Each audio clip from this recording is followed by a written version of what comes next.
Bonsoir, bienvenue sur Histoire et Révélation. Ce soir, j'ai l'honneur d'accueillir le docteur Béatrice Milbert, une éminente spécialiste en maladies infectieuses. Dotée d'une expertise exceptionnelle, le docteur Milbert se consacre à la recherche et à la compréhension des maladies complexes telles que la maladie de Lyme et l'électrosensibilité. Donc, bonsoir docteur, je vous remercie beaucoup d'avoir accepté mon invitation. Bonsoir à tous, merci également de m'avoir invité, je suis ravie. Je vous en prie. Alors, pour commencer, est-ce que vous pouvez vous présenter? Alors, je suis médecin, je suis chercheuse. En fait, j'ai démarré ma carrière de façon un peu étonnante par des études d'art, en particulier dans le domaine de la peinture. Et c'est à partir de là, je ne vais pas tout vous raconter quand même, mais oui. Aux Beaux-Arts, finalement, mon prof aux Beaux-Arts m'a dit, vous savez, votre quête, c'est la quête du corps humain, donc peut-être que vous auriez intérêt à aller faire un petit tour du côté de médecine. Autrefois, il y avait des amphithéâtres communs entre l'école des Beaux-Arts et l'école de médecine, et c'était effectivement les amphithéâtres d'anatomie. Et à partir de là, j'ai fait donc un stage en médecine et j'ai décidé de continuer. Vous voyez, c'est donc, je suis partie de la peinture et pour moi, c'est très important parce que, en fait, ma façon de travailler est devenue très, très, très empreinte de ce démarrage. En fait, pour moi, la médecine est un art. L'art aussi est médecine, on peut dire ça.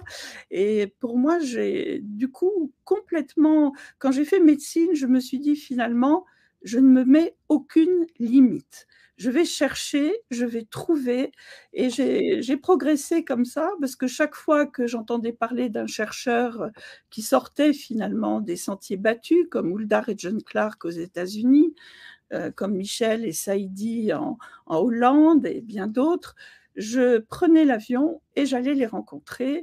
Et c'est comme ça, effectivement, que j'ai eu accès à des thérapeutiques, je dirais, tout à fait différentes et qui m'ont permis d'avoir ce que j'appelle une palette thérapeutique, c'est-à-dire pas que un champ de médicaments chimiques, parce que j'étais formée à la tradition médicaments chimiques, allopathiques, tout ce qu'il y a de plus classique. Mais très vite, j'ai eu envie d'explorer l'homéopathie, la médecine chinoise. Je suis partie en Chine me former à la médecine chinoise traditionnelle. J'ai rencontré de très grands maîtres, en particulier à Vancouver, Léon Coquen, et je me suis, comment dire, permise de faire un peu toutes les médecines que j'avais envie de faire. Alors, on dira que j'ai fait de la médecine intégrative avant l'heure, parce que pour moi, la médecine, elle est plurielle. Il n'y a pas de mauvaise médecine. Il y a des médecines qui ont chacune leur façon de voir le patient, la pathologie. Et en fait, la seule chose qui m'intéresse, c'est de faire le bon diagnostic, c'est-à-dire de trouver vraiment les causes de la pathologie dont souffre le patient pour pouvoir adapter ensuite le traitement qui est le plus approprié à son cas. Alors, ce n'est pas une chose facile, et moi, toute seule, je ne suis pas suffisamment compétente pour faire de l'ostéopathie, pour faire des traitements, des fois, très complexes dans différents domaines, Ayurveda et même la phyto-chinoise, ça, ce n'est pas mon domaine, mais le reste, oui, j'ai beaucoup de compétences dans de très larges capacités. Voilà. D'accord. Ce que j'ai pu comprendre, vous avez aussi créé une fondation qui s'appelle IRIM. IRIM. En fait, si vous voulez, alors j'ai aussi travaillé, j'ai oublié de le dire, avec le professeur Luc Montagnier pendant quand même plus de 10 ans. jusqu'à son décès en 2022. Et avec le professeur Luc Montagnier, on a commencé à travailler sur les infections froides et en particulier la maladie de Lyme. Et donc, si vous voulez, ces recherches, si vous voulez, en particulier, moi, dans mon cas, je faisais beaucoup le lien entre maladie de Lyme et électro-hypersensibilité. Donc, je travaillais aussi avec le professeur Bellepomme. Et en fait, à un moment donné, je rejoins l'équipe du professeur Montagnier qui me disait « Ce que vous faites m'intéresse beaucoup ». C'est-à-dire que je cherchais les liens infectieux avec l'électro-hypersensibilité. Et effectivement, donc, j'ai travaillé avec le professeur Montagnier et puis avec Christian Perron, avec énormément de gens fabuleux qui étaient en France. Et à l'époque, Christian Perron nous disait qu'il essayait d'avoir des fonds pour faire de la recherche dans le domaine de la maladie de Lyme, fonds qui ne sont jamais arrivés. Et là, je vous avoue que j'ai trouvé ça tellement scandaleux que j'ai décidé de quitter la France, de partir en Suisse et de créer ma propre fondation qui s'appelle Independent Research for Integrative Medicine, ce qui veut dire recherche indépendante en médecine intégrative, avec pour but de effectivement lancer des recherches dans la maladie de Lyme, dans l'électrosensibilité et de passer aussi à l'enseignement, en particulier l'enseignement du corps médical qui est extrêmement déficient en France. Je ne le dirai jamais assez. Justement, je suppose que cette fondation va permettre aux médecins futurs justement d'être formés. Comment ça va se passer cette transition justement? Est-ce que c'est bien justement la fondation où les médecins vont être formés pour justement ces deux maladies, parce qu'on peut dire que c'est des deux maladies? Voilà. Alors en fait, si vous voulez, la fondation, elle est à part. Une fondation en Suisse, c'est une fondation qui reçoit des fonds pour lancer des recherches, pour financer effectivement, par exemple, des tournages de films.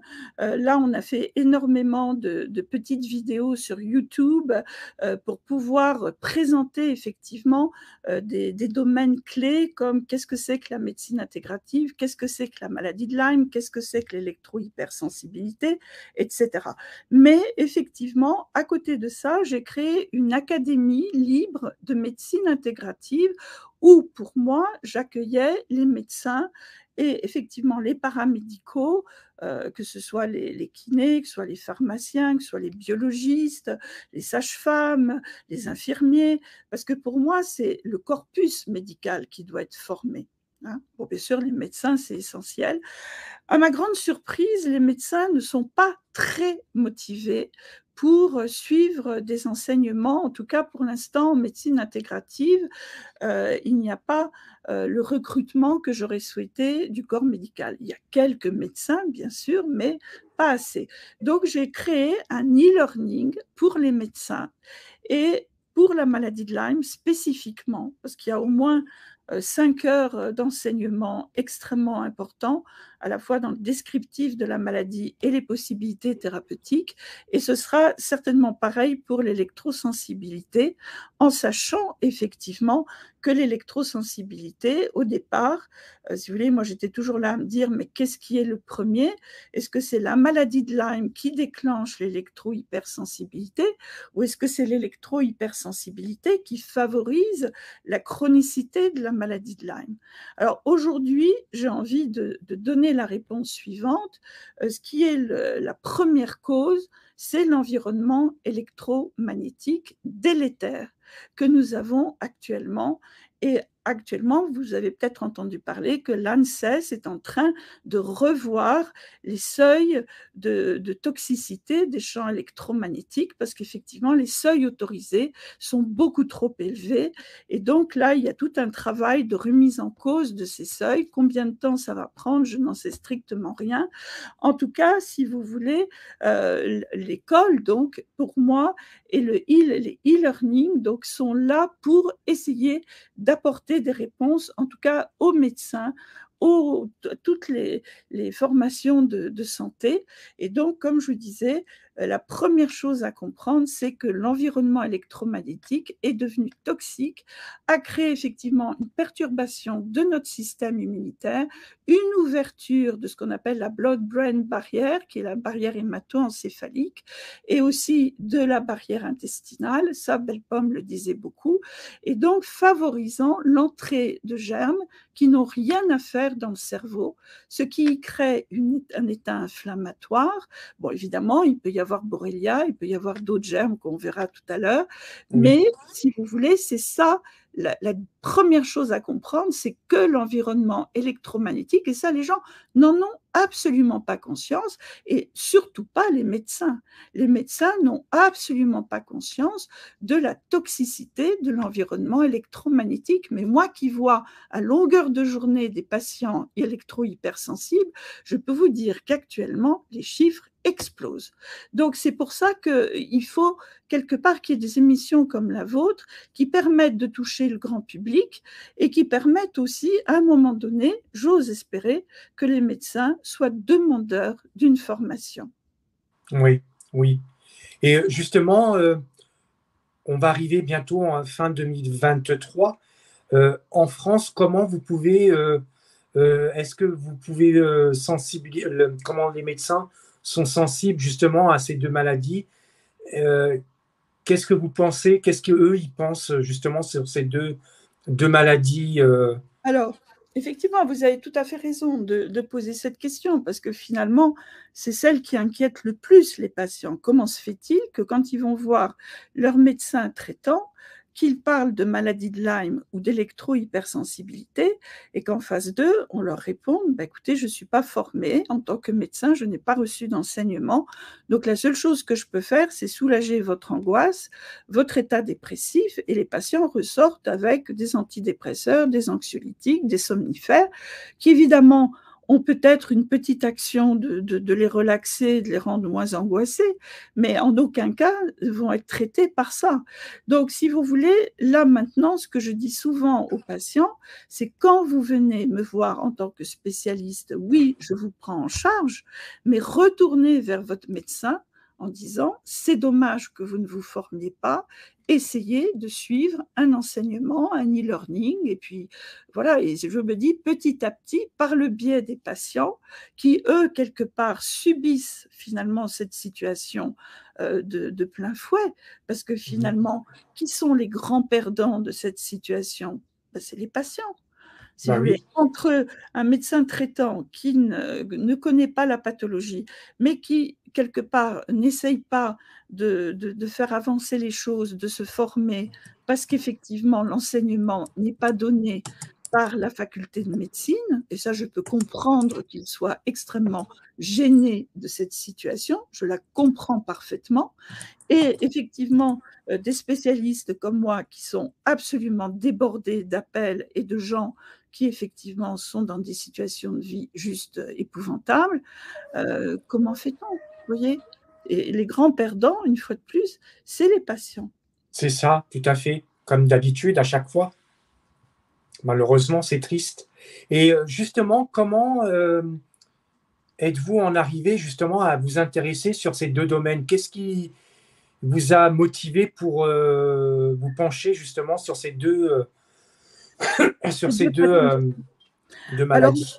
alors en fait, si vous voulez, au départ, moi, je me suis beaucoup intéressée à l'électro-hypersensibilité.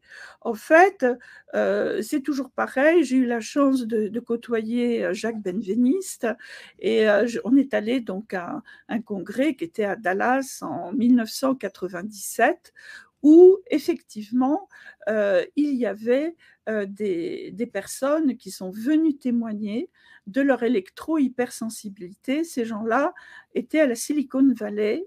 Hein, et donc, c'était des chercheurs, c'était des gens qui passaient toute leur journée sur des ordinateurs et qui commençaient à décrire des troubles que personne n'avait jamais entendus. Moi, j'ai pris des notes, évidemment. Et 2 mois après, c'était au mois de juin 97, j'étais à Bologne dans un énorme congrès sur les thérapies électromagnétiques. C'était un congrès où il y avait des gens du monde entier. Et moi, ce qui m'intéressait à l'époque, c'était de rencontrer des chercheurs russes qui travaillaient sur des thérapies quantiques, des thérapies électromagnétiques. Et effectivement, les thérapeutes russes, si vous voulez, parlaient d'appareils de diagnostic, de thérapeutique, et c'était juste stupéfiant parce qu'ils pouvaient avoir des actions thérapeutiques en très peu de temps. En quelques minutes, si vous aviez une tendinite, vous pouviez être soulagé. Et puis, en parallèle, il y avait des chercheurs qui sont venus des États-Unis, et à ce moment-là, c'était le rapport Bioinitiative, qui était déjà un énorme rapport, et qui ont commencé à parler de graves problèmes avec la téléphonie mobile, en particulier d'une augmentation très importante des cancers du cerveau. Et à ma grande surprise, les équipes européennes qui étaient là, qui étaient représentées dans ce congrès et qui menaient les études de toxicité des champs électromagnétiques pour l'Europe, ont pris la parole en disant: on n'a pas perçu ce type de problème, nous avons fait des études, nous n'avons aucun cas de ce type, nous ne voyons pas de rapport entre cancer et téléphonie mobile, donc nous ne voyons pas l'intérêt de refaire de nouvelles études avant 2000. Nous étions en 97. Et à ce moment-là, j'ai vu les chercheurs américains qui avaient donc parlé de ce rapport Bioinitiative se retrousser les manches, et il y a eu un pugilat, chose que je n'ai jamais vue dans aucun congrès.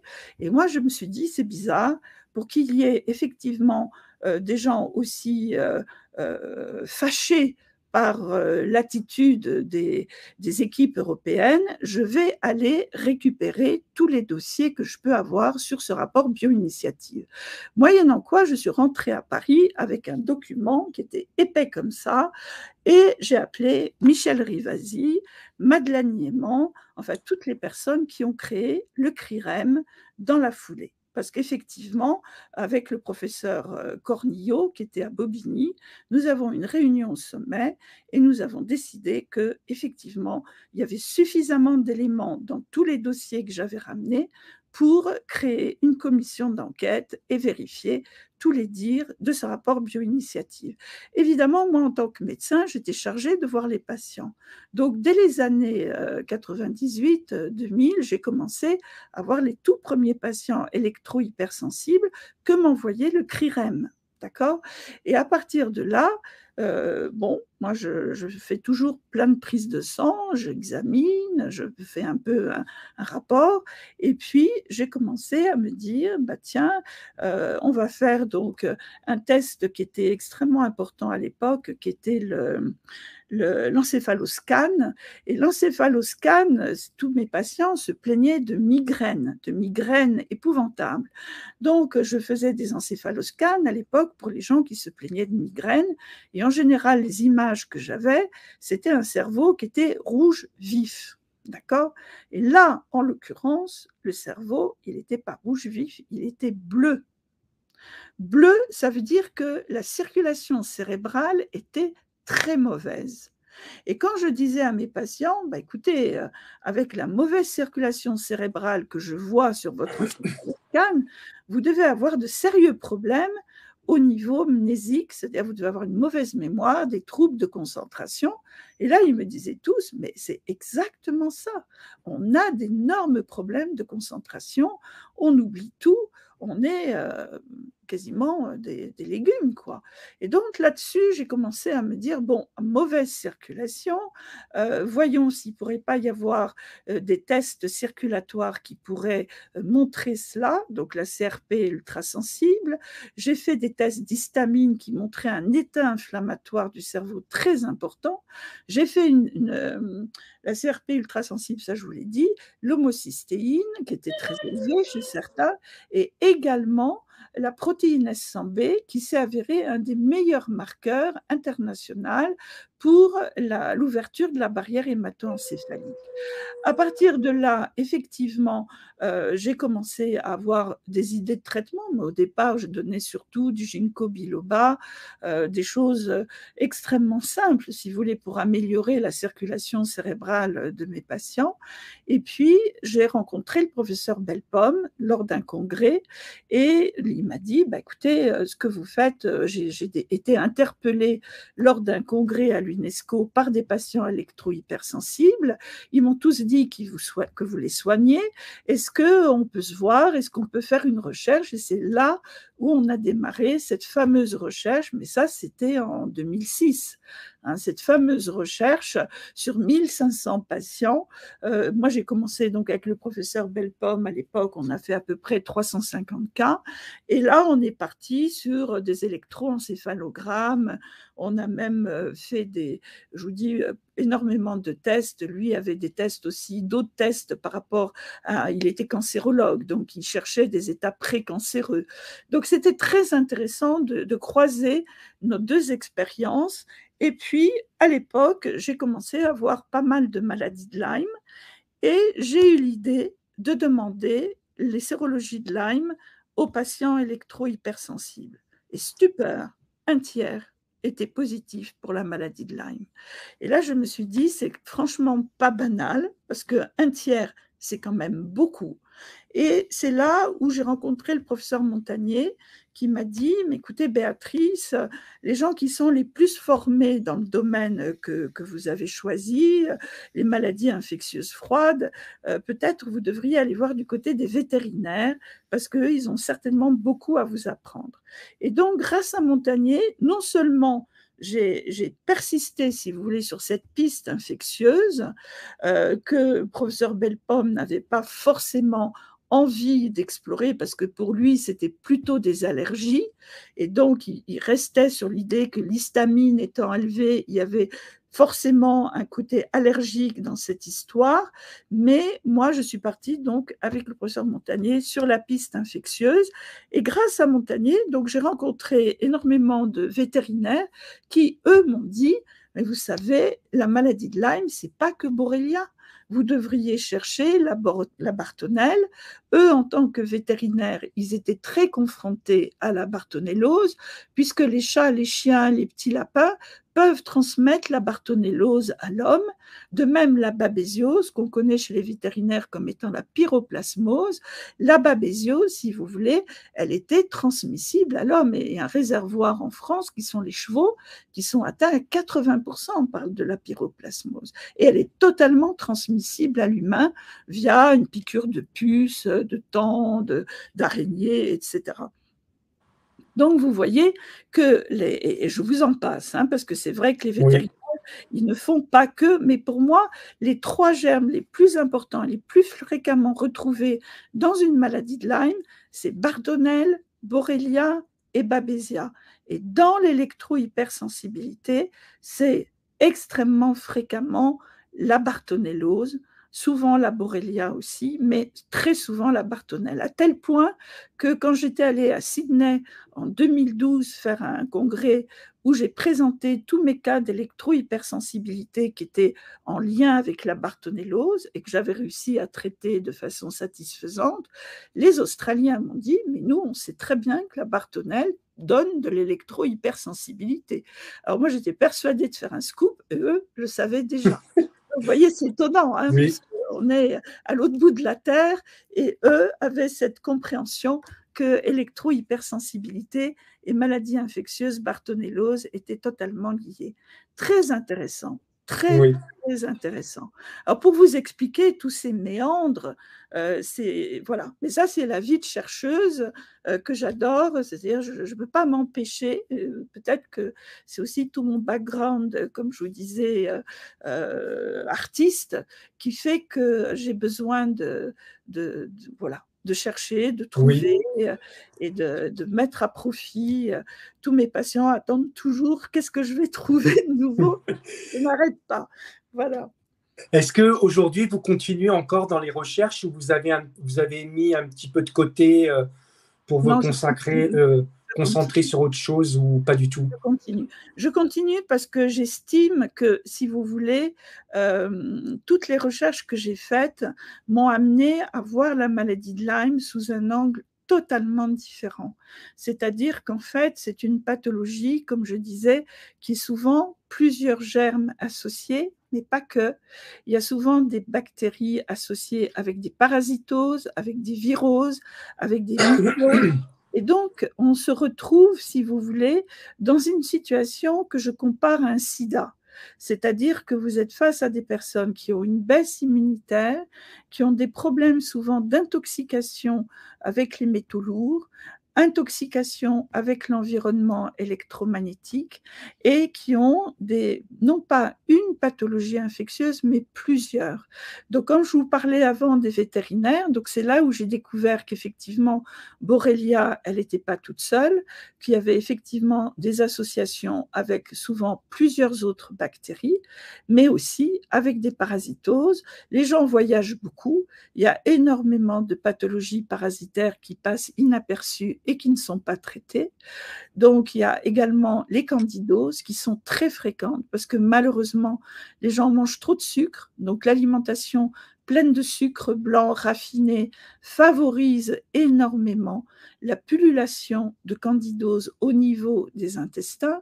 Le candida passe très facilement la barrière intestinale, il va dans le sang, il rentre dans le cerveau et là, on a effectivement des pathologies beaucoup plus complexes.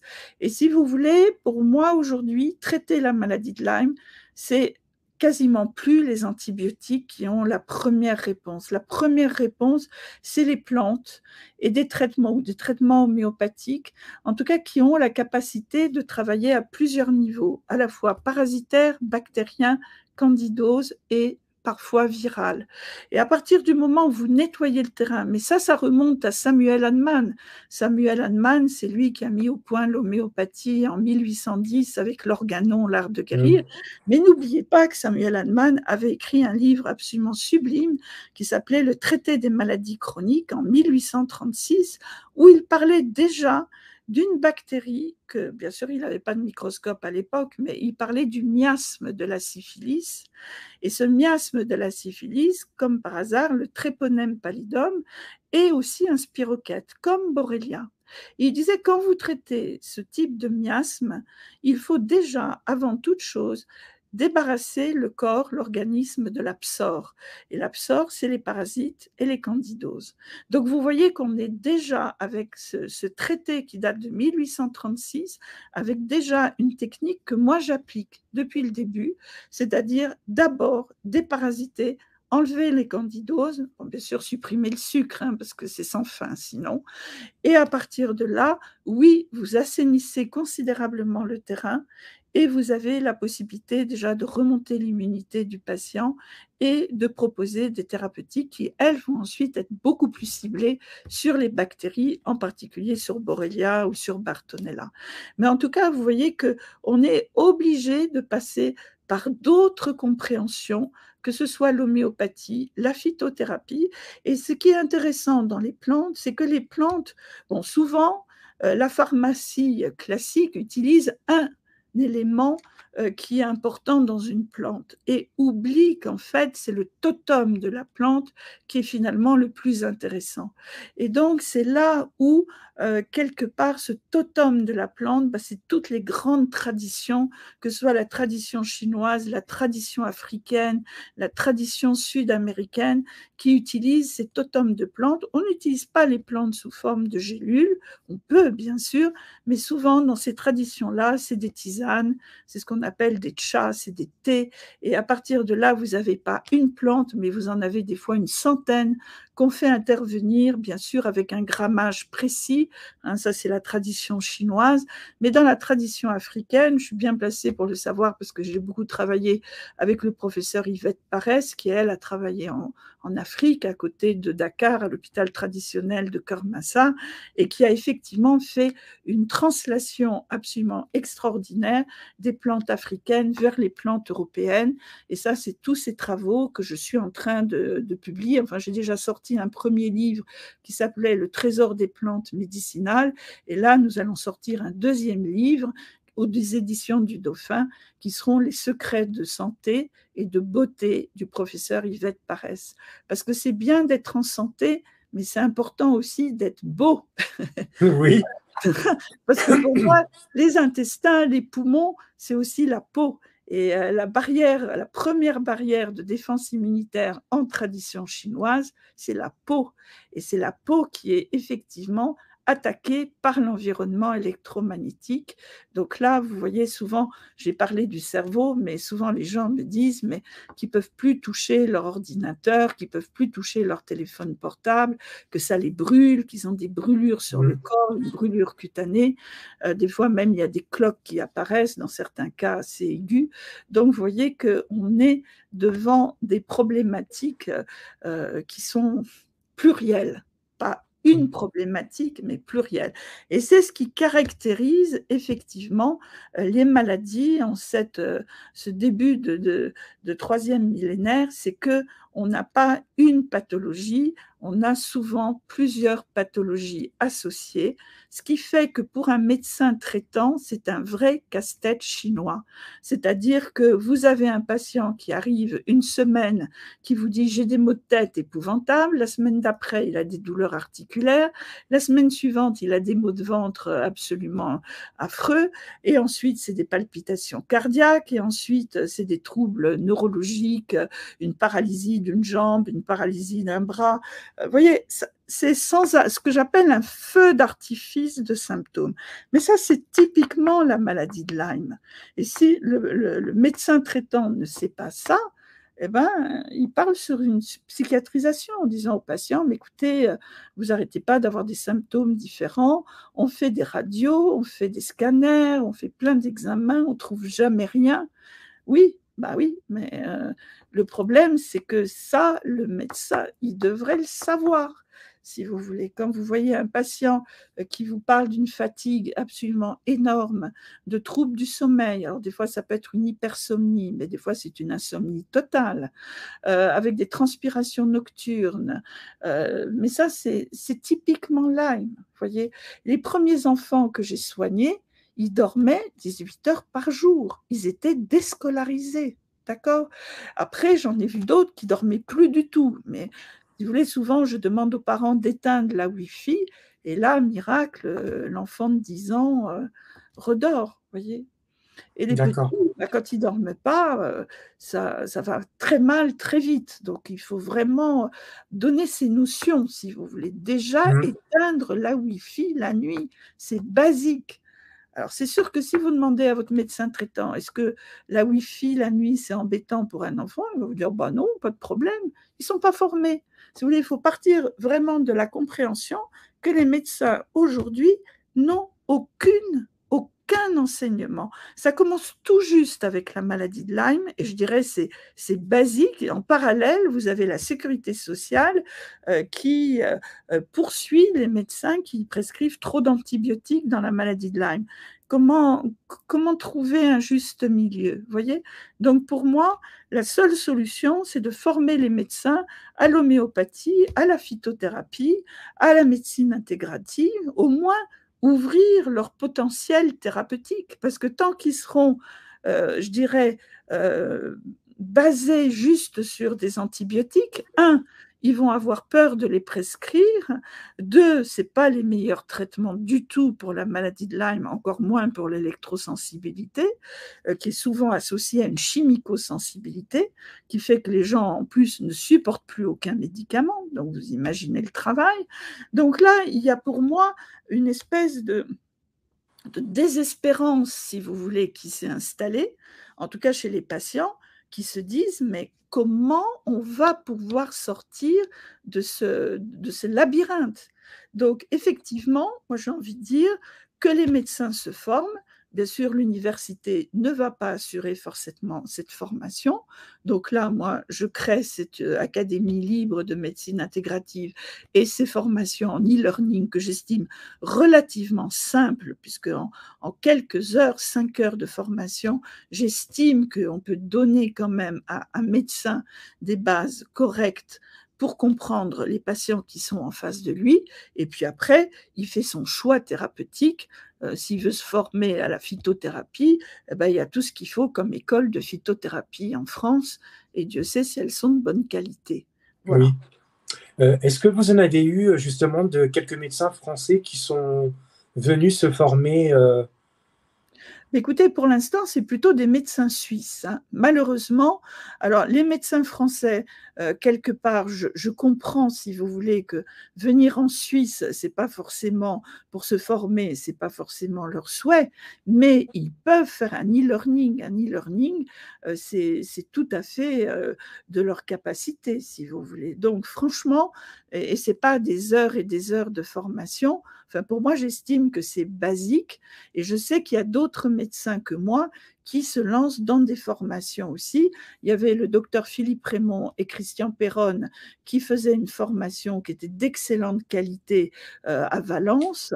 Donc, si vous voulez, mais je ne pense pas que Philippe Raymond continue à le faire et c'est très dommage parce que c'était une formation qui était axée aussi sur la maladie de Lyme et les différentes pathologies neurodégénératives qui peuvent effectivement venir, provenir de la maladie de Lyme. Il ne faut pas oublier que le professeur Montagnier avait fait une petite étude, certes, mais très intéressante, sur 20 cas de gens qui étaient traités en institution pour Alzheimer.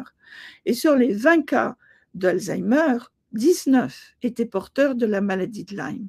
Et il nous disait toujours, la maladie de Lyme, au départ, si on la diagnostique précocement et qu'on la traite, normalement, c'est totalement récupérable.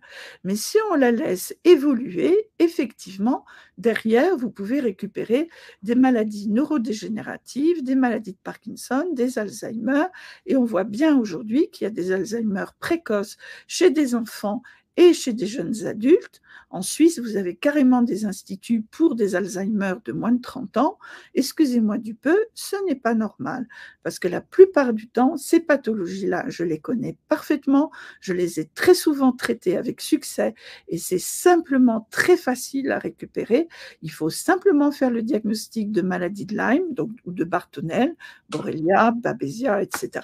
et traiter de façon adéquate. Et à ce moment-là, vous avez effectivement des personnes qui récupèrent tout leur potentiel cérébral en quelques semaines, en quelques mois maximum. D'accord ? D'accord. Et justement, à quoi consiste cette analyse pour voir si les personnes ont ces maladies? Alors, très bonne question. En fait, si vous voulez, là siège un des éléments majeurs. Parce que, en fait, quand la plupart des médecins de bonne volonté font la sérologie de Lyme en France, ils ne trouvent quasiment jamais la pathologie. Et du coup, ils disent aux patients, bah, écoutez, j'ai fait la sérologie de Lyme, mais elle est négative chez vous, donc on ne peut pas retenir cette pathologie-là. Erreur totale. Parce qu'en fait, le test ne recherche que 4 souches. Afzeli, Spielmani, Burgdorferi et il m'en manque une, Afzeli, Spielmani, Burgdorferi et je vais retrouver, mais pour l'instant, je la retrouve pas, la quatrième. En tout cas, Garini. Voilà, Garini, c'est quasiment la plus importante parce que c'est ce que disait le professeur Perronne. Il disait en France, nous avons énormément de neurolyme, donc qui peut dégénérer après, et c'est lié à cette bactérie Garini qui affectionne particulièrement le cerveau. Burgdorferi, c'est plutôt les articulations, et Spielmani, Afzeli, c'est cutané, aussi articulaire. Donc vous voyez qu'on n'a pas beaucoup de souches, alors qu'il y en a plein d'autres. Vous avez les souches africaines, vous avez les souches asiatiques, et celles-là, personne ne les cherche, ou très peu de laboratoires. Il y a le laboratoire Barla à Nice qui les cherche, mais moi, finalement, j'envoie tous mes patients faire des tests en Belgique. Enfin, ils ne vont pas en Belgique, mais ils envoient leur sang en Belgique. C'est le laboratoire Red Lab, qui est le laboratoire de Kenny de Merler, qui est quand même un très grand chercheur qui travaille sur les syndromes de fatigue chronique, et qui a pris ce test, qui au départ était un test franco-anglais. En fait, les recherches ont été faites par des équipes franco-anglaises à partir des années 2013. Je suis bien placée pour le savoir, puisque c'est moi qui étais présente lorsqu'il y a eu effectivement les rencontres des équipes anglaises et françaises pour mettre au point ce nouveau test, qui est un test avec les phages, qui est un test Félix, le test Félix, test des phages, qui permet de rechercher les souches asiatiques et africaines, et donc de trouver des pathologies de Lyme chez des gens qui ont des sérologies en France complètement négatives. Donc ça, c'est extrêmement important de comprendre que nous sommes face à une pathologie qui est totalement sous-diagnostiquée, non seulement en termes de symptômes, mais de diagnostic biologique. Donc vous imaginez le calvaire des patients. Évidemment, Oui, cette maladie n'étant pas diagnostiquée, elle n'est pas traitée de façon adéquate. Inutile de vous dire qu'on ne traite pas du tout une maladie de Lyme à bactérie Borrelia burgdorferi qu'une bactérie à Borrelia miyamotoi, souche asiatique, ou une Borrelia souche africaine, Hermsii, recurrentis, Dutoni, etc. Donc vous comprenez, c'est d'autant plus triste que là, on a des solutions thérapeutiques efficaces, mais différentes à chaque fois. Et c'est ça que je ne comprends pas, c'est que la médecine, pour moi, est un art. Il y a plusieurs disciplines, mais on peut quand même faire des translations, si vous voulez. Avoir une pathologie cardiaque et ne pas se poser la question que Lyme est peut-être derrière. Une des raisons pour lesquelles j'étais tellement triste en France, c'est que sans arrêt, je demandais à mes collègues cardiologues, mais est-ce que vous pouvez regarder si la maladie de Lyme ne pourrait pas avoir une localisation cardiaque? Ils me disaient, mais non, Lyme chronique n'existe pas. Je pars en Suisse, à l'hôpital de Latour à Genève, vous avez le docteur Stéphane Zaza qui a publié sur le Lyme cardiaque, qui fait des biopsies cardiaques, parce qu'effectivement c'est ce qui se fait aux États-Unis, et qui fait des diagnostics, qui fait des traitements. Bon sang, c'est tellement impossible pour moi, si vous voulez, comment au niveau neurologique, tous ces médecins neurologues ne voient pas que des pathologies d'Alzheimer précoce chez des gamins, des jeunes filles que je vois avec un Parkinson à 15 ans ou un Alzheimer à 30 ans, ou des enfants de 14-15 ans qui ont des Alzheimer, comment est-ce qu'on peut accepter que ces enfants aient un Alzheimer et ne pas se poser la question que la maladie de Lyme pourrait être sous-jacente? Non, vous avez des centaines d'enfants qui sont psychiatrisés chaque année parce que Lyme n'est pas recherché. Moi, je me souviendrai toujours d'un enfant qu'on m'a amené. Alors, un coup, il pleurait, un coup, il riait, il était recroquevillé dans un coin de mon bureau en position catatonique, il tenait pas debout, il avait la main qui tremblait, il pouvait plus tenir un stylo. Écoutez, cet enfant, en 6 mois, on l'a sorti d'affaires. C'était facile. Mais les parents, au départ, me disaient, finalement, il est en psychiatrie, vous êtes vraiment sûr qu'il a Lyme? Je dis, mais c'est pas que je suis sûre, je voudrais faire les diagnostics, quoi. Je voudrais faire les tests biologiques, déjà accepter qu'on fasse les tests biologiques, mais on les a fait en France, ils sont négatifs. Je dis oui, mais s'ils sont négatifs en France, ils peuvent être positifs en Allemagne, ils peuvent être positifs en Belgique. Donc on se retrouve à faire une médecine avec finalement l'aide des pays qui sont à côté de chez nous, qui sont pourtant en Europe. Je veux dire, l'Europe a lancé il y a quelques années un appel en disant que la maladie de Lyme était une pandémie bien supérieure au sida. Mais ça date pas d'hier, ça date d'il y a déjà une dizaine d'années. Une pandémie supérieure à celle du sida. Et nous, en France, on a des tests qui datent d'il y a plus de 30 ans, qu'on n'a même pas remis au point. mais comment est-ce qu'on peut accepter ça?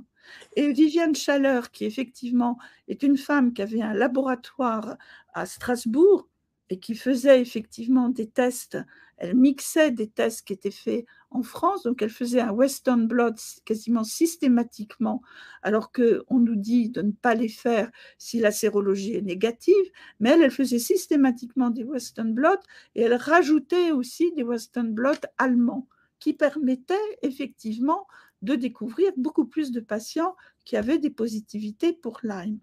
Bah, écoutez, aujourd'hui, le laboratoire de Viviane Chaleur a été fermé parce qu'effectivement, le fait qu'elle se permettait de faire des tests un peu élargis ne lui a pas été pardonné. Donc, moi, personnellement, je suis extrêmement inquiète de ce qui se passe en France. Et voilà, j'espère qu'en tout cas, j'ai été claire et que j'ai répondu à beaucoup de vos questions. Oui, mais c'est peut-être aussi du fait, comme vous l'avez bien dit, c'est que forcément les médecins, vu qu'ils ne sont pas formés, euh, forcément un patient va lui donner un symptôme, donc le médecin n'aura pas le réflexe systématiquement pour faire un diagnostic. Mais je suis Et il est d'accord. là le Mais, problème. mais je suis tout à fait d'accord avec vous. Et moi, je sais qu'une fois, j'avais une jeune médecin qui est venue me voir à Paris parce qu'elle avait entendu parler de ce que je faisais. Elle était curieuse. Moi, c'est ça que j'attends, c'est de la curiosité de la part de mes confrères. Et je lui ai expliqué, comme je vous explique là actuellement, tout ce que je fais. Mais elle était en pleurs. Elle était en pleurs. Elle me disait, mais docteur Milbert, j'ai honte. Le nombre de patients que je n'ai pas diagnostiqués. J'ai honte. Et je disais, mais écoutez, voilà, vous reconnaissez vos torts. Il n'est jamais trop tard pour reconnaître ses torts et changer.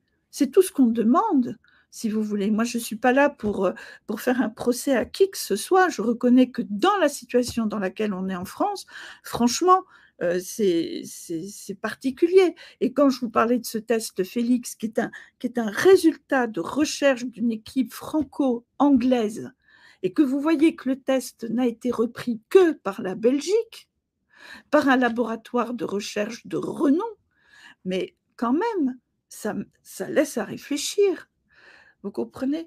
Et Oui. donc, moi, je me dis tout ça pour entendre derrière des patients se plaindre qui ont des errances médicales, parce qu'il faut voir le prix que ça coûte. Quand vous avez des patients qui passent, moi j'ai une patiente un jour qui arrive dans mon bureau, elle se tenait au mur. Et elle me dit, docteur Milbert, vous êtes mon dernier secours. Je dis pourquoi? Elle me raconte toute son histoire. Elle avait des douleurs, elle est allée voir son médecin, elle lui a dit j'ai des coups de couteau dans le corps, c'est des douleurs atroces, dans le thorax, dans la tête, alors ils lui ont tout fait, hein. Les scanners, les IRM, alors ça, elle a tout eu. Vous imaginez la fortune que ça coûte. À l'arrivée, on lui dit ma bonne dame, vous avez rien. Donc c'est forcément psychiatrique. Elle a eu 30 séances d'électrochoc, d'accord, qui n'ont servi à rien, sauf à la mettre dans un état encore plus de grande fragilité. Donc, je l'ai tirée d'affaire. Ah, effectivement, sur Internet, elle m'a fait une pub. Alors là, c'est sûr qu'elle était complètement en admiration. Mais si vous voulez, quelque part, je me dis, mais les médecins, c'est sûr que s'ils ne comprennent pas, s'ils ne savent pas, s'ils ne sont pas formés, mais vous imaginez les erreurs médicales à longueur de temps qu'ils font. Et, et par ignorance. Par ignorance. Alors que si vous voulez, aux États-Unis, on ne peut pas dire, comme vous voyez que des très grands professeurs en France vous disent que la maladie de Lyme chronique n'existe pas, d'accord? Et que vous avez aux États-Unis 10 000 publications par an sur le sujet, vous vous demandez à qui vous avez affaire, d'accord? Tout à fait, bah oui. Et justement, quelles sont les options et de traitement disponibles pour justement les patients actuellement, que ce soit en France ou Alors, à les l'étranger? traitements, c'est toujours difficile parce que, comme je vous ai dit tout à l'heure, il y a souvent plusieurs bactéries, des parasites, des candidoses, des D'accord, virus. Alors, moi, j'ai tendance à faire un traitement de base qui a toutes les capacités de nettoyer, Donc, c'est ce que j'appelle la cure Clark de déparasitage, the Cleansing Parasite Programme du Dr Clark, parce que effectivement, j'ai eu la chance de la rencontrer aux États-Unis, de travailler avec elle et de voir à quel point ce traitement pouvait être intéressant. Après, c'est 18 jours de traitement et point barre. Et après, derrière, il faut passer à d'autres traitements en fonction des listes de bactéries. C'est pour ça que c'est compliqué de dire, voilà, prenez ça. Oui, C'est pas une oui, panacée, si vous voulez. C'est déjà pour aider. Et déjà, je dirais même les patients électro-hypersensibles, souvent, je commence par ça en leur disant, si vous êtes en capacité de le faire, faites-le. Après, c'est quand même un traitement avec du clou de girofle, de l'absinthe, de la teinture de noix, de l'ornithine. Et effectivement, vous avez certaines personnes qui ne vont pas supporter le clou de girofle. Vous en avez d'autres qui trouvent que le traitement est très fort. Et c'est vrai. Donc, vous avez des personnes très, très affaiblies. On ne va pas pouvoir commencer par ça. Si vous voulez, le professeur Mutter, qui était un des grands pionniers, si vous voulez, aussi en Allemagne par rapport à la maladie de Lyme, qui travaillait à la clinique Paracels en Suisse et à la clinique Saint-Georges en Allemagne, disait toujours, quand vous avez des patients qui sont extrêmement fatigués, ne commencez pas par des traitements lourds, surtout pas d'antibiotiques. Il faut remonter l'état de la personne, qu'il y ait des nutriments, des oligo-éléments, des vitamines, que la personne reprenne un petit peu de poids, parce que des fois les gens perdent énormément de poids, parce que ça dérègle tout, la maladie de Lyme. Ça dérègle le système neurovégétatif, ça dérègle le système neuro-endocrinien. Donc vous avez des gens qui perdent beaucoup de poids, vous en avez d'autres qui prennent beaucoup de poids. Vous en avez qui ont des tensions très basses, vous en avez d'autres qui ont des tensions très hautes, que rien ne peut soigner. C'est pour ça, je vous dis, il faudrait faire de la recherche. Normalement, le professeur Perron aurait dû avoir des fonds pour faire de la recherche. C'était lui qui était le plus avancé de nous tous en France. Bon, aux États-Unis, vous avez Richard Horowitz, vous aviez le professeur Burascano. En Allemagne, vous avez le professeur Mutter. Mutter, il est un des rares à avoir publié un article où il avoue avoir traité un patient qui avait une sclérose latérale amyotrophique. Vous voyez ce que c'est une sclérose latérale amyotrophique? C'est une pathologie normalement mortelle en 2 ans. D'accord? Avec, en général, énormément de pathologies d'intoxication aux métaux lourds en parallèle. Eh ben, le professeur Mutter a tiré d'affaire quelques patients qui avaient des scléroses latérales amyotrophiques. Il a publié et il le disait, au départ, on ne peut pas traiter la maladie de Lyme. Au départ, il faut traiter le terrain du patient. Il faut traiter son état de faiblesse. Il faut traiter ensuite ses intoxications aux métaux lourds qui sont souvent massives. Les plus forts cas d'intoxication aux métaux lourds, c'est les patients qui ont des scléroses en plaques, qui ont des maladies de Parkinson, qui ont des scléroses latérales amyotrophiques. Toutes ces maladies neurodégénératives sont fréquemment associées avec des intoxications aux métaux lourds. Et donc ça, moi, j'ai pris l'habitude de faire ce qu'on appelle des TEP scans DFG. Le TEP scan DFG, c'est les Japonais, les premiers, qui ont dit, ça c'est le professeur Tsakuta, j'espère que je prononce bien, qui a fait cette recherche en 2015 sur les syndromes de fatigue chronique, où il montrait que le TEP scan DFG montrait les zones au niveau du cerveau qui étaient très mal irriguées, mais également les zones où il y avait des dépôts de métaux lourds. Et donc, j'ai commencé à adresser mes patients à Créteil, au docteur Autier, au professeur Autier, parce que effectivement, lui, il travaillait sur la myofasciite à macrophages, qui sont souvent déclenchées après des vaccinations. Donc, c'est des intoxications graves à l'aluminium. Et donc, vous avez un livre qui est sorti qui s'appelle Toxic Story sur le sujet. Et moi, je trouvais qu'il y avait effectivement, là encore, des croisements possibles de symptômes entre les myofascites à macrophages, les maladies de Lyme, l'électro-hypersensibilité. Et donc, j'ai décidé d'explorer avec le TEP scan DFG des maladies de Lyme, des électro-hypersensibilités. Effectivement, le cerveau est gravement abîmé chez ces patients. Donc, vous avez des zones d'hypométabolisme, vous avez des zones où on voit effectivement des dépôts de métaux lourds, et ça, c'est extrêmement convaincant pour comprendre que ces personnes-là, parce qu'aujourd'hui, l'encéphaloscan, il n'existe plus. Hein, donc, effectivement, il a fallu que je remplace par cet examen-là, qui n'est pas un petit examen. La plupart du temps, en France, quand vous demandez un TEP scan DFG, c'est réservé uniquement aux gens qui ont des tumeurs au cerveau ou des risques de métastases au cerveau.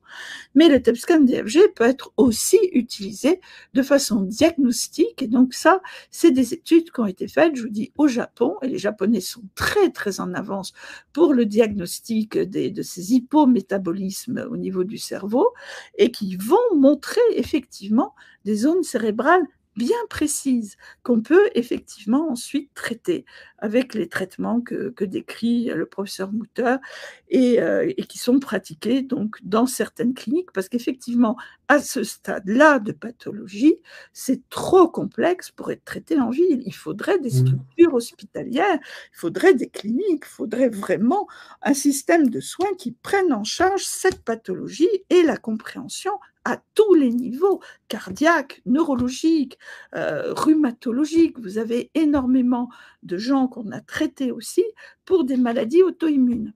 Donc polyarthrite rhumatoïde, spondylarthrite ankylosante, qui avait effectivement des traitements lourds, du méthotrexate très souvent, puis maintenant bien d'autres, et qui en fait avaient des pathologies de Lyme, qui peuvent être, je ne dis pas que c'est forcément Lyme, mais ces pathologies de Lyme peuvent être intriquées avec ces maladies auto-immunes. Et effectivement, surprise, et c'est ce que me disait toujours le professeur Montagnier, il me disait, Béatrice, on ne sait pas, il peut y avoir une vraie maladie auto-immune associée à la maladie de Lyme. Ben, traitez d'abord la maladie de Lyme, et puis après, vous voyez ce que ça donne sur la maladie auto-immune. Et effectivement, ça a permis de voir que certaines fois, on parle de pseudo-Parkinson, de pseudo-sclérose en plaques, c'est-à-dire que les gens ont les symptômes, mais c'est pas tout à fait clair. Ils ont, par exemple, dans la sclérose en plaques, vous pouvez avoir des personnes, la sclérose en plaques, souvent les gens sont très aggravés par la chaleur. Alors, quand vous avez quelqu'un qui a eu un diagnostic de sclérose en plaques qui vous dit, moi, la chaleur, ça m'améliore, mais à 200%, alors là, il faut revoir la copie et il faut s'interroger effectivement si cette maladie diagnostiquée sclérose en plaques ne pourrait pas avoir une maladie de Lyme, des fois, je dirais, prépondérante, qui fait qu'une fois traité, les symptômes disparaissent.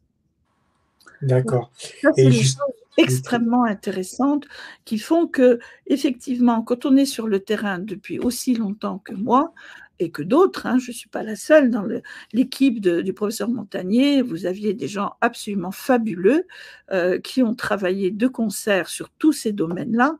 Et donc, c'est cette richesse, si vous voulez, que maintenant, on voudrait quand même transmettre. Hein, oui, parce bah qu'on oui. va quand même tous partir en retraite et puis laisser les gens comme ça sur la banquise, quoi. Et justement, comment vous voyez pour l'avenir proche? Est-ce que vous pensez que ça peut s'améliorer ou au contraire, ça va empirer? Alors pour moi, c'est sûr qu'on est dans un paroxysme, si vous voulez, actuellement. C'est ce que je vous disais tout à l'heure, il y a de plus en plus de maladies de Lyme, de plus en plus de gens électro-hypersensibles, tous totalement sous-diagnostiqués. Et pour moi, je ne quitterai pas le navire sans avoir lancé l'enseignement. Il faut absolument enseigner. Il faut enseigner, il faut enseigner. Alors, vous allez bien entendre ce que je vais vous dire. Les premiers qui m'intéressent, c'est les médecins. Je les attends à l'Académie de médecine intégrative à Genève ou en e-learning. Mais si les médecins ne se mobilisent pas, j'ouvre les formations aux autres. C'est-à-dire que moi, je vais faire comme en Afrique. En Afrique, on faisait des cases santé avec des infirmiers, avec des sages-femmes. Donc, eux, ils sont effectivement des gens qui ont une formation médicale, en tout cas de base, qui est excellente, les kinés. Voilà.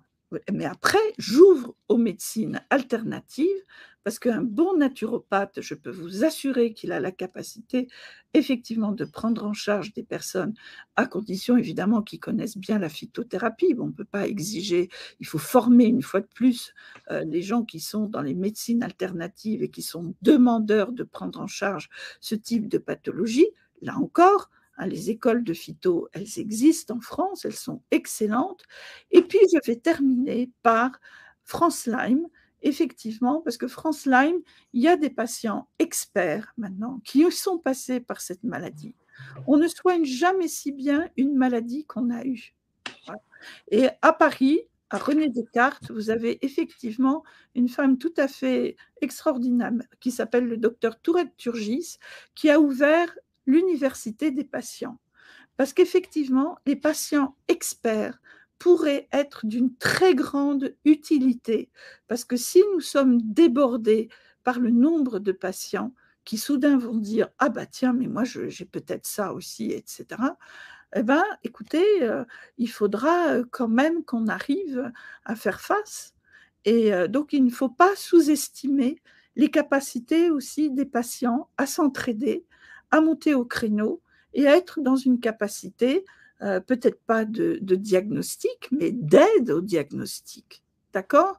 Et de toute façon, la première aide au diagnostic, c'est déjà de faire des, comment dire, des questionnaires. Donc, des questionnaires, j'en avais fait un il y a longtemps, qui est sur Internet, qui s'appelle Urgence Lyme.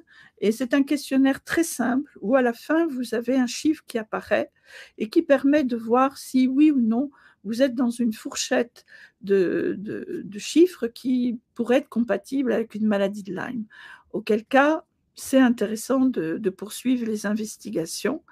Et j'ai fait un questionnaire qui est beaucoup plus important, beaucoup plus fouillé, parce qu'il aborde aussi l'électro-hypersensibilité, qui est sur la plateforme Melisa, Melisa, MELYSA.ch. Donc ça, c'est des questionnaires, parce qu'il ne faut pas oublier, c'est ce que disait Christian Perron au départ. Christian Perron disait, mais moi, je suis à l'hôpital. Donc, les tests, j'ai les mêmes tests que tous les médecins français. Donc, comment je fais pour diagnostiquer Lyme? Il disait, c'est pas compliqué, c'est un interrogatoire qui est long, fastidieux, mais qui permet, au bout du compte, de se dire, bon, ben là, a priori, c'est du Lyme. Donc, que ce soit Christian Perron ou Richard Horowitz, qui sont tous les deux des médecins juste fantastiques, ils ont travaillé avec un questionnaire, ce qu'on appelle avec une grille de lecture qui permettait de s'orienter vers Lyme. Après, c'est pas pour ça qu'on savait quel type de Borrelia c'était, quel type, s'il y avait de la Bartonelle ou de la babésiose. Bon, plus quand même, quand on a l'habitude en tant que médecin, on peut avoir l'idée de ce qu'il y a comme co-infection. Mais en fait, si vous voulez, comme je vous disais tout à l'heure, la plupart des tests, moi, je ne les fais plus faire en France. Je fais faire des tests à l'étranger. Et aujourd'hui, la biorésonance, qui est quand même sont des tests qui ont été mis au point, donc des systèmes russes qui existent maintenant. Vous avez des appareils, vous en avez toutes sortes. Vous en avez qui sont beaucoup plus, on va dire, axés sur l'infectieux, donc qui permettent de retrouver des états infectieux chroniques comme la maladie de Lyme. Il n'y en a pas énormément. Et il y a effectivement des gens qui se sont formés à ces appareils et qui ont la capacité. En Suisse, la biorésonance, elle est autorisée, elle est remboursée et elle apporte énormément de capacité d'aide au diagnostic. Ouais, bah oui, parce que c'est vrai que il y a différents appareils, hein, comme les ondes scalaires qui peuvent Voilà, aussi. on peut pas mettre tout, si vous voulez. Il faut vraiment, je dirais, avoir des références d'extrêmement bonne qualité. Pour moi, quelqu'un qui travaille sur Lyme depuis longtemps et qui a des bonnes références, voilà. Mais aujourd'hui, la plupart des thérapeutes sont un peu perdus parce qu'avec tout ce qui est sorti récemment, il y a énormément d'interdictions de pratiquer pour des thérapeutes non médecins.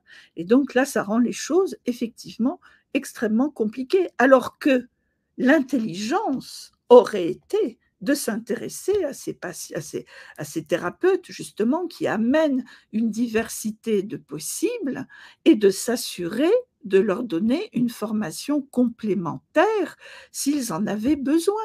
Enfin, je veux dire, quand vous allez en Suisse, un homéopathe, un phytothérapeute, un naturopathe doit avoir 600 heures de formation, avec des formations aussi bien en physiologie qu'en anatomie. Donc ça, c'est un prérequis, si vous voulez. Donc pour moi, comment ça se fait que en France, on a tellement besoin de médecins, de thérapeutes, et qu'on se lance encore dans une discrimination, alors qu'il serait tellement facile d'assurer une formation complémentaire aux thérapeutes qui en ont besoin pour assurer, je dirais, un suivi de haute sécurité. C'est Ça ça. serait l'intelligence. Et Oui. quand je vois la qualité de la médecine en Suisse, que nous avons en France aussi, sauf qu'elle n'est pas nomenclaturée et autorisée de la même façon. Voilà, c'est tout. Mais l'enseignement en Suisse, il est d'une qualité extrême.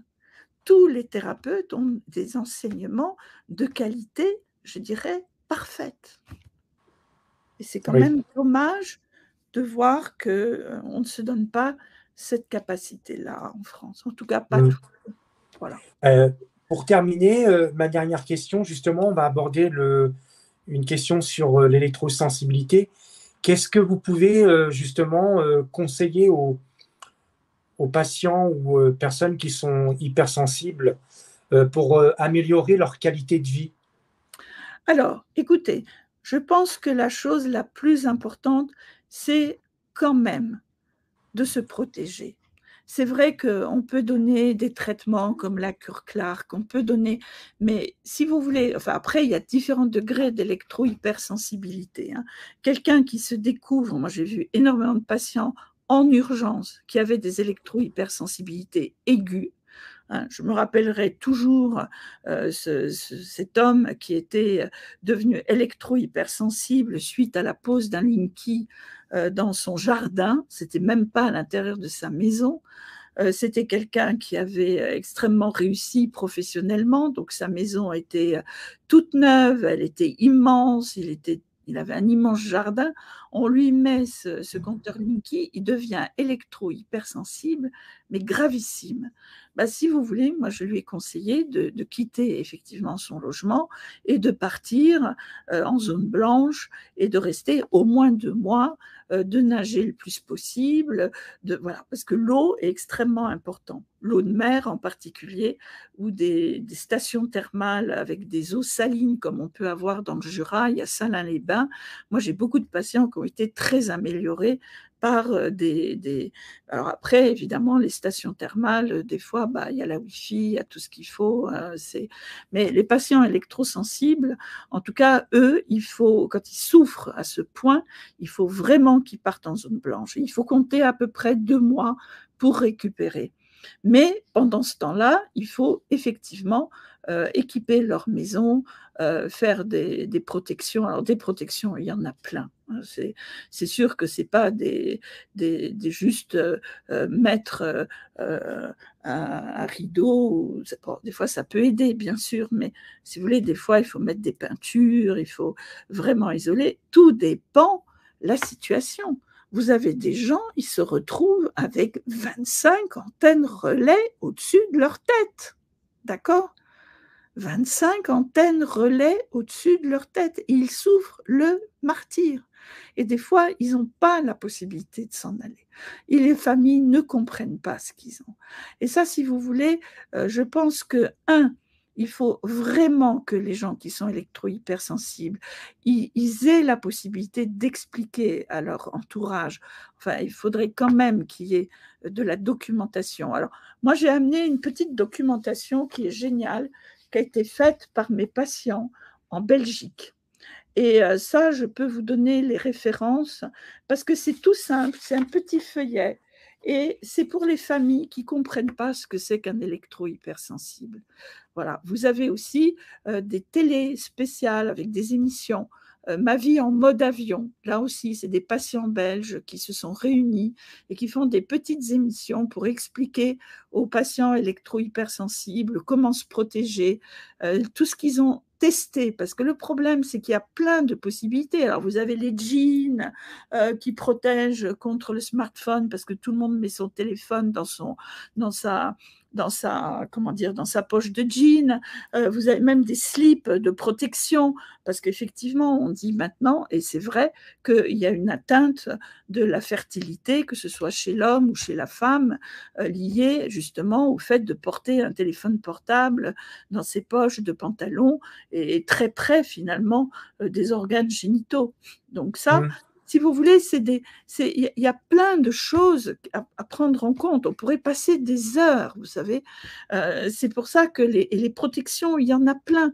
Et alors souvent, moi j'ai des collègues belges qui effectivement me disent le problème, c'est que souvent les gens, ils vont acheter des lits à baldaquin, par exemple, sauf que ils vont devoir le brancher à la prise de terre. Mais si la prise de terre ne fonctionne pas, bah, ils sont des fois même aggravés. Donc, en fait, vous vous retrouvez avec l'obligation de faire appel à des très bons électriciens. Il faut qu'ils soient formés, si vous voulez. Donc, en France, moi, j'aime bien Navoti, parce que Navoti, ils ont tout un groupe d'experts qui se déplacent à domicile pour faire l'évaluation des prises électriques, de tout ce qui peut être utilisé, parce que je vous dis, c'est pas la peine d'acheter des protections très chères et puis de vous retrouver avec l'impossibilité de les utiliser. Et c'est pareil, quand vous avez 20 antennes relais au-dessus de la tête, mais il vaut mieux déménager. C'est ce que disait souvent Belle Pomme aux patients. Il leur disait, mais tirez-vous de là, vous risquez vraiment gros. Mais les gens, ils ont leur vie, ils ont leur famille, ils ont les enfants qui sont scolarisés. En plus, souvent, bah, il y en a un, deux qui sont atteints, puis pas les autres. Donc, en fait, c'est vrai que c'est complexe parce que l'électrosensibilité, comme je vous ai expliqué, il y a le problème d'un état infectieux, voire plusieurs. Il y a le problème de l'intoxication aux métaux lourds. Il y a le problème souvent des amalgames dentaires en bouche. Il peut y avoir des antécédents de trauma crânien ou de trauma de la colonne vertébrale. Donc là aussi, il faut que les médecins soient formés. Comment vous pouvez aider quelqu'un qui se plaint d'électro-hypersensibilité en lui donnant juste des antidépresseurs et des anxiolytiques? Ça ne tient pas la route, c'est évident. Donc il faut vraiment une prise en charge. Et donc là, ça va encore plus loin parce que il faut tenir compte de la géobiologie, il faut tenir compte de l'environnement, il faut tenir compte de la sensibilité de chacun. Nous ne sommes pas tous égaux devant le risque électromagnétique.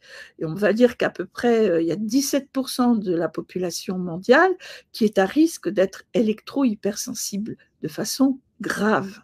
Donc, c'est pas rien. Et ça, si vous voulez, c'est effectivement tous les travaux qui ont été faits sur le cerveau, les différents types de cerveau qu'il peut y avoir. Nous ne sommes pas tous égaux. Ça, c'est clair. Par rapport à la gestion aussi de l'électricité environnementale. Parce qu'on a parlé de l'électro-hypersensibilité, mais on pourrait parler aussi des gens qui sont sensibles à l'électricité domestique aux 50 Hz. Oui. Et le premier qui en a parlé, c'est le génial docteur Jean-Pierre Machy, que j'ai rencontré à Nice, qui était très âgé à l'époque, qui avait 80 ans. Et au tout début, quand je voyais les premiers électrosensibles, je lui disais, mais qu'est-ce que je peux faire pour eux? Et Jean-Pierre Machy, il avait écrit un énorme bouquin de plus de 600 pages qui s'appelait Un combat pour une idée, où il racontait qu'il souffrait de migraines atroces dans les années 60. Il était parti, même avant, il était parti en coopération à Madagascar. Pendant 7 ans, il n'avait pas eu de maux de tête. Il revient à Nice, maux de tête immédiat. Et là, il s'est dit, c'est pas possible, il y a un truc dans l'environnement que je ne supporte pas. Et il s'est rendu compte, effectivement, que l'électrosmog, si vous voulez, ce qui se dégage déjà de l'utilisation de l'électricité, mais peut être totalement délétère pour certains d'entre nous. Et il expliquait que effectivement, certaines personnes, donc il s'est basé sur des gens qui avaient été électrocutés, qui avaient été aussi foudroyés, qui étaient rescapés, et ces gens-là faisaient plus que les autres des maladies de Parkinson, des Alzheimer, des maladies neurodégénératives, sclérose en plaques, etc. Donc en fait, à une époque, il avait mis au point une petite ceinture avec des terres rares pour mettre les gens à la terre. très important. Et quand je l'avais vu, il m'avait dit, mais écoutez, dites aux gens électrosensibles de faire une mise à la terre. Donc moi, je disais mise à la terre, vous pouvez marcher pieds nus dans votre jardin, sauf qu'en hiver, c'est pas idéal. Vous pouvez avoir effectivement un espèce de bac à sable où vous mettez vos pieds dessus. C'est sûr que marcher pieds nus dans l'eau, en bord de mer, sur le sable, c'est excellent parce que vous déchargez, si vous voulez, Oui, l'électricité en excès. Voilà. Donc la mise à la terre, que ce soit effectivement en marchant pieds nus, mais je l'utilisais aussi des petites noisettes d'argile que vous pouvez trouver. Vous pouvez prendre un tube d'argile, vous mettez une petite noisette d'argile à la base de la colonne vertébrale et vous la fixez avec un pansement occlusif, type pansement américain, et vous gardez 12 heures. Alors 12 heures la nuit, 12 heures le jour, comme vous voulez. Mais c'est vrai que pour des grands électro-hypersensibles, ça amenait un petit peu de mieux, mais ce n'était pas suffisant, vous comprenez? Donc oui, c'est quand même toute cette compréhension de mise à la terre, d'être effectivement. Donc souvent les Australiens ils disaient mettez les mains sous l'eau. L'eau est une mise à la terre complètement naturelle. N'oubliez pas de boire beaucoup d'eau, surtout quand vous travaillez sur ordinateur pendant des heures.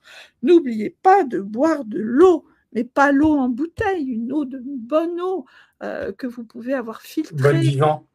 une eau vivante, si vous voulez. Ça, c'est très important. Les enfants, vous leur donnez des bains ou des douches ou des bains de pieds, mais peu importe, mais mettez à la terre, faites boire de l'eau à tout le monde. Ça, c'est des choses de base, si vous voulez. C'est vrai que pour moi, au jour d'aujourd'hui, on traverse une période où il faut vraiment revenir à une médecine de base. Je ne dis C'est pas de ça, plus, mais de base. c'est ça. On a Les souvent oublié les fondamentaux. bases. Les fondamentaux. C'est ça. Boire de l'eau. Mais une bonne eau, pas n'importe quelle eau. Si vous voulez, là, il y avait les Indiens Kogi qui étaient de passage à Genève et que j'ai rencontrés, mais ils étaient stupéfiants. Ils nous disaient, l'eau est l'élément central de notre science. Voyez, l'eau est extrêmement importante. C'est pour ça que je fais ce congrès sur l'eau à la fin du mois d'octobre, les 28 et 29 octobre prochains à Genève. Nous avons un énorme congrès sur l'eau, son et lumière, les clés du vivant. Parce que si vous voulez, là, il y a le professeur Gérald Pollack qui va parler effectivement de notre eau cellulaire, mais qui explique tout ce que je vous dis. Et Gérald Pollack qui dit l'eau intracellulaire, c'est l'élément central de la santé. Or, cette Oui, eau est affectée par notre environnement tout à électromagnétique. fait. Tout à Elle fait. est extrêmement sensible aussi aux radiations du soleil bénéfiquement et à l'infrarouge. Vous voyez, et l'infrarouge est extrêmement intéressant pour traiter la maladie de Lyme. Je dirais c'est même une façon élégante de traiter la maladie de Lyme, d'éliminer les métaux lourds et de dégager les toxines de Borrelia.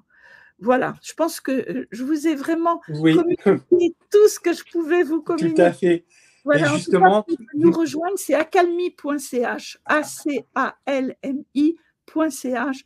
Pour nous rejoindre, c'est l'Académie libre de médecine intégrative. Là, vous avez tout le programme du prochain colloque.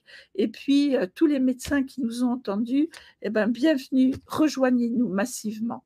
Voilà, nous je vous remettrai les liens en descriptif en dessous de la vidéo. Et c'est parfait. vrai qu'au niveau de l'eau, vous avez aussi le professeur Marc-Henri qui en Qui parle viendra bien. aussi. Marc-Henri sera là également. Ah, Marc-Henri nous vous lui rejoint passerez le également. bonjour de ma part. Entendu, entendu. Euh, Voilà. Justement, donc ma dernière question, je voulais savoir, est-ce que vous avez eu l'opportunité de travailler avec le professeur Montagnier justement sur la mémoire de l'eau? Alors, le professeur Montagnier, il était un passionné de la mémoire de l'eau. Et c'est bien ça qui lui a valu les pires ennuis. Parce que le professeur Montagnier, il ne faut pas oublier que c'était un homme juste extraordinaire. C'était notre prix Nobel de médecine en 2008 pour toutes ses recherches sur le virus de sida. Et quand vous voyez comment on l'a traité, c'est juste inadmissible. C'est un homme vraiment que je voudrais saluer parce que oui, il avait repris, il avait même fait à l'UNESCO en 2012 une journée entière sur la mémoire de l'eau, ce qui lui a valu immédiatement les pires ennuis. C'est là, à partir de là, on a commencé à dire, mais c'est pas possible, le professeur Montagnier, pour s'intéresser aux travaux de Jacques Benveniste sur la mémoire de l'eau, mais il est complètement sénile, voyez. C'est à partir de là où il a commencé, je dirais, à être traîné dans la boue. Et moi, quand je lui disais, mais professeur, mais vous êtes vraiment tellement courageux, comment vous pouvez supporter qu'on dise autant d'horreurs sur vous? Il me disait, mais Béatrice, je suis un homme âgé, j'ai toute ma tête et jusqu'au bout, je défendrai la vérité. Jusqu'au bout, je défendrai la vérité. Et aujourd'hui, on sait que tous les travaux sur la mémoire de l'eau sont validés. Et quand Gérald Pollack a fait cette magnifique water conférence à New York au mois de mars dernier, après, il y a eu plein de journalistes qui m'ont appelé en me disant mais on ne savait pas à quel point Jacques Benveniste avait été persécuté, puisque en 97 justement, il avait refait tout l'état des lieux sur tous ces travaux qui avaient été vérifiés par plusieurs équipes internationales, notamment au Canada, en Israël, donc en Allemagne, en Italie. Il y avait énormément de gens qui le soutenaient. Fritz Albert Popp avait repris les travaux de Jacques Benveniste, avait montré à quel point il avait raison. Donc, si vous voulez, il était soutenu partout. Donc là, effectivement, Benveniste, on va assister à une réhabilitation de tous ses travaux. Bien évidemment, il avait entièrement raison. La mémoire de l'eau donne accès à un changement radical de la biologie et de la médecine. Et c'est peut-être pour ça qu'ils ont eu autant d'ennuis, Jacques Benveniste et Luc Montagnier. Merci à tous. Merci. Merci à tous. Merci. En tout cas, docteur Béatrice, je vous remercie beaucoup d'avoir accepté, d'avoir fait cette interview sur ma chaîne, parce que je sais que vous avez un planning qui est chargé. Et merci beaucoup. Je pense que ça ne sera pas le dernier. Je pense que l'année prochaine, en début 2024, on aura peut-être encore l'occasion de refaire une nouvelle conférence. Avec un plaisir. Merci beaucoup. Restez quelques minutes encore avec moi. Je vous souhaite une très bonne soirée. Je vous dis à très bientôt. Je partagerai tous les liens. Vous allez retrouver les liens demain ou après-demain en dessous de la vidéo, avec tous les sites internet et autres. Comme ça, vous pourrez avoir accès. Merci beaucoup. Partagez la vidéo, surtout le plus important, c'est de la partager. Et puis, je vous souhaite une bonne soirée et je vous dis à très bientôt. À très bientôt. Bonne soirée à vous. Merci infiniment. Merci.